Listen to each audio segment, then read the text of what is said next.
started out in Antwerp, Germany. I think they come ashore in New York and got to come up the Rosso-Nipissing Road to the Alsace region, Barrett region.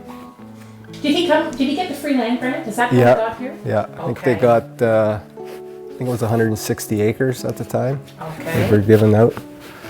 And there was requirements for that, to build a property, to clear so many acres. Clear so many acres, build a dwelling. I'm not even sure at that time if it was the Barrett region or Alsace, because there was a lot of settlers came from Europe. And I get a big influx of them are from Alsace-Lorraine, and that's why the name carries Alsace today. Right. You know, as we were speaking earlier, your grandfather was 53 years old, and to face this type of hardship that these pioneers faced just seems insurmountable to us. Just to get up to the land, let alone to then clear it. I think it was a 15-day journey just on the water coming across from. I got when they were born, and you know when they came and when she came. Your great-grandmother? Yeah. And was she younger than your great-grandfather? It was common in those years, I think. Absolutely it was. Absolutely. Yeah. For one thing, she was still having children, yeah. Yeah, she had one child after they arrived in Canada, correct? Yeah. Your one great-aunt? Yeah. Yeah, Rose.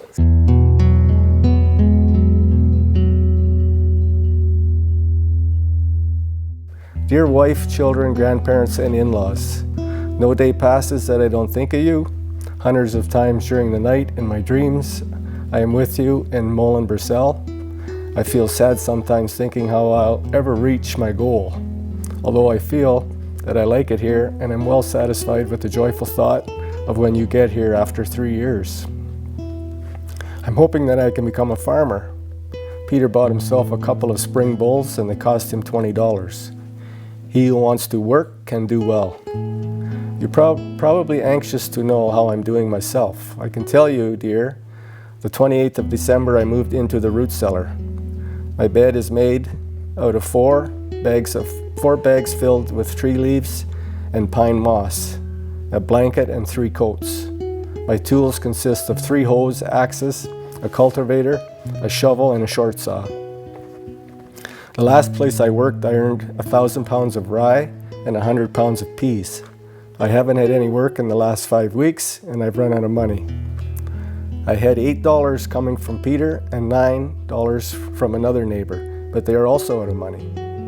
Peter had just bought a couple of steers, and the other neighbor a couple of horses. We drive together on Sunday to church by sleigh. I sold 20 bushels of potatoes, and I used the money for furniture and a pair of pants for $2, and I'm quite satisfied. I've got plenty of room. 8 feet long and 10 feet wide. It requires quite a bit of work. I hit a rock at 5 feet and dug it out and water started running. So I've got a spring right outside next to the wall. It's flowing so it won't freeze. The stove works good. It's a heavy stove and I'm very pleased with it. The soup burns if you put a good fire in it. Now you probably want to know what furniture I got. I've got 2 chairs without armrests, 1 table, an oven, 3 spoons, 2 pails, 2 kettles, and 2 teapots. One has a little hole in it, and the other is not watertight. I've got a metal pan to make bread in. It's good even with little holes in it.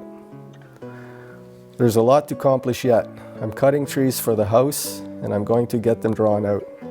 They're going to do that in 1 day. But whatever I had my heart set on when I left you did not take place because it's too political here. The roads are unorganized and the land is still full of tree stumps.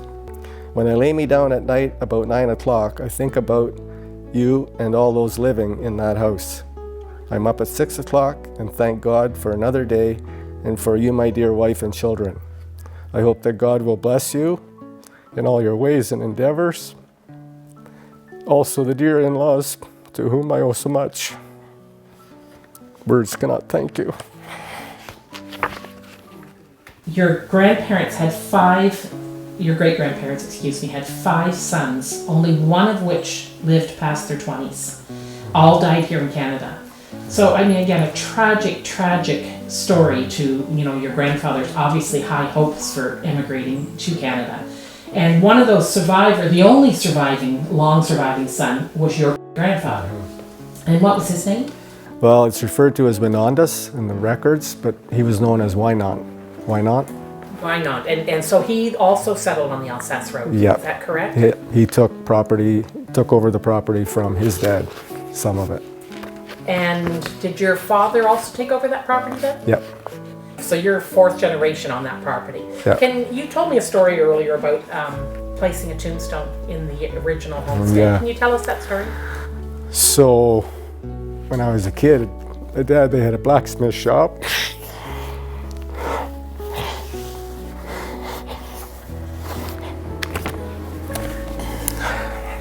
So we had a blacksmith shop, and there was this tombstone, cement tombstone. And I asked my dad, what's that all about?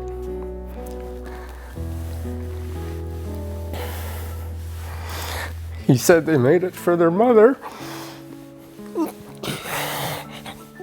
And your grandmother was already buried in the Alsace church, right? Or cemetery, excuse me. Mm-hmm. And by the time they got around to getting it there was one already there.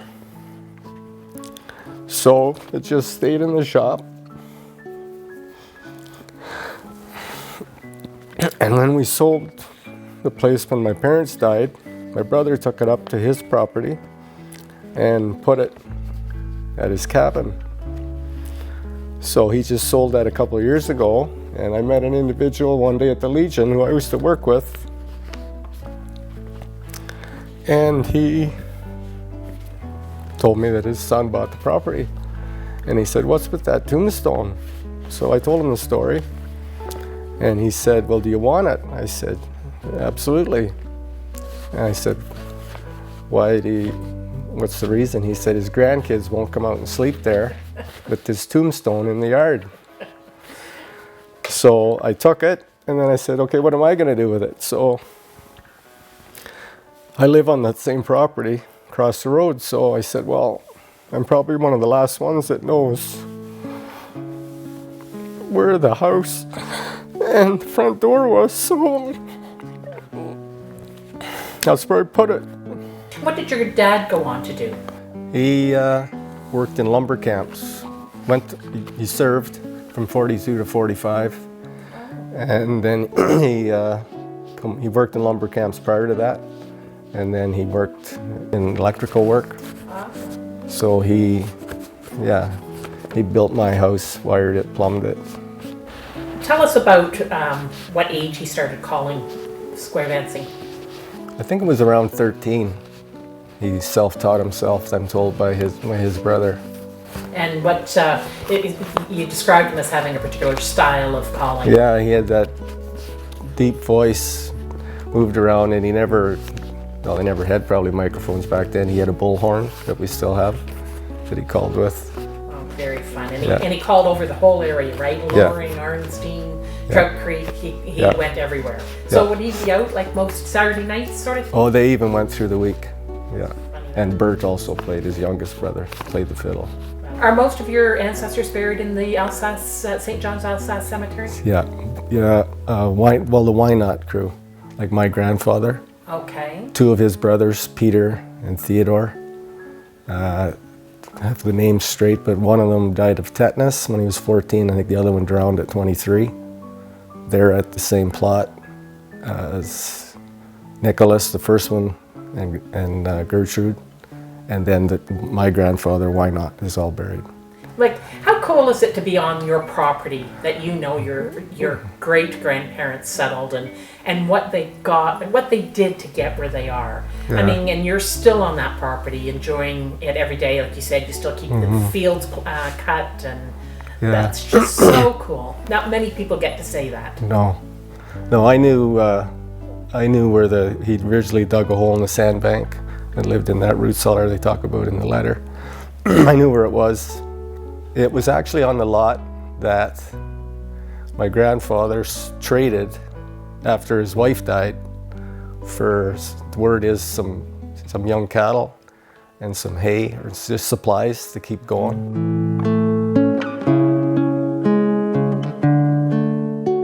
I was born under the stairs in the house on the old Alsace farm. The farm was originally started by my grandfather, who came from Belgium in 1882. It was where I grew up, and today I still live within 400 yards of those stairs. The farm provided for our needs. We had horses, pigs, chickens, cattle, and sheep, and grew our own food. We also cut the wood that heated our house, and our water was carried from a stream that has been supplying our family needs for 118 years. We were self-sufficient. We knew how to work and worked hard. Hunting tied us over in the early fall. I remember the year I was only 14, shooting 8 of the 9 deer killed that fall.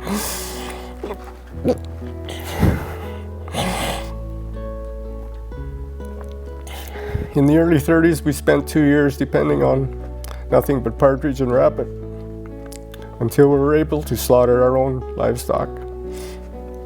In those days, we didn't worry about power failures or Y2K problems because the energy needed to live came from us.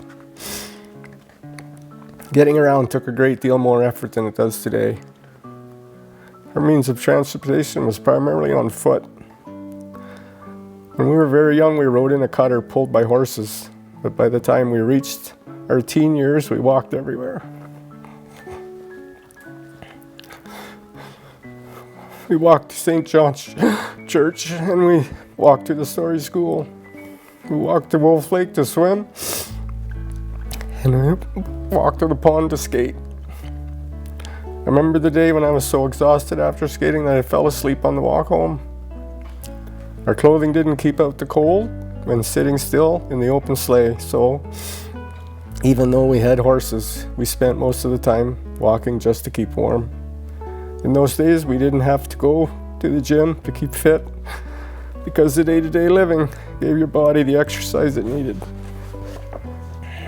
The first time I can remember going into Powassan was to celebrate Canada's Diamond Jubilee birthday in June of 1927. I was 8 years old. All of the schools in the area came to town to march in the parade, but it was the people from Powassan that did most of the organizing. The parade had floats made of old cars, marching bands, and playing music. The town had organized races and games. I'd be given a couple of dimes to spend, the first spending money that I ever had.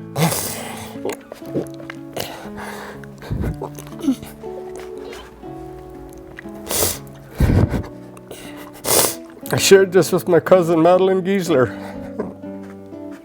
and we both ended up spending a whole nickel for an ice cream cone at Barrett's store. As I said, most of the floats came from the people in Powassan, but the people from Alsace did organize one float. The float started on a farm. Boston Eckensfiller and Carl Merger borrowed our 2 white horses and attached them to a hay wagon. We all hopped on board and arrived in Powassan in fashion. Our return trip wasn't quite so stylish. We had to stop at the creek to give those poor horses a drink. The horses, however, had other plans. They decided that a drink wasn't enough after a day of marching in the hot sun and lay down completely in the muddy creek. When we finally got them back on their feet and returned home, we no longer had 2 beautiful white horses.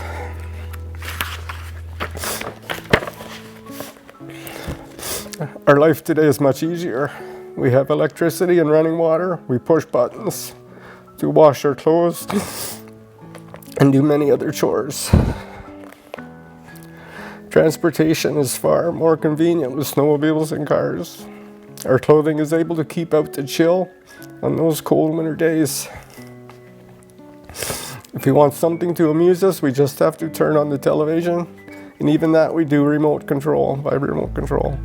I often wonder if all these conveniences have made us better people, and if we could even survive the hardships of those early days. The skills and fortitude of our ancestors needed to live have become a thing of the past, and I shudder to think what would happen if we ever needed to rely on them again.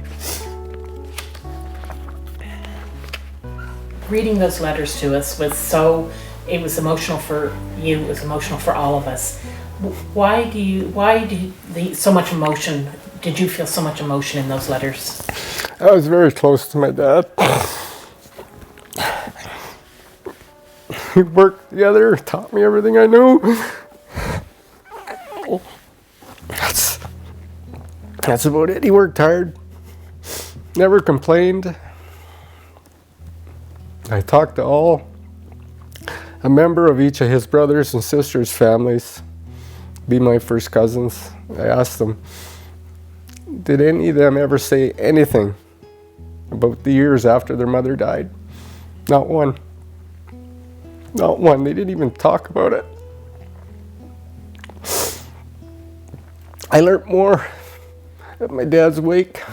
They were lined outside and all his old buddies come in and they were telling me stories. They said, you have no idea what they went through. No idea. 12 to 4 with no mother. And yet they came out with music in their souls, and like you said earlier, they had so much fun in their life. Yeah. Your mom and dad, and so they still had joy. I just was going through stuff yesterday and I found my dad's 80th birthday card from his sister, Edna. She just talked about who would ever have thought we'd get to be 60, 70, and 80. We were drugged through the 20s, the 30s, 40s.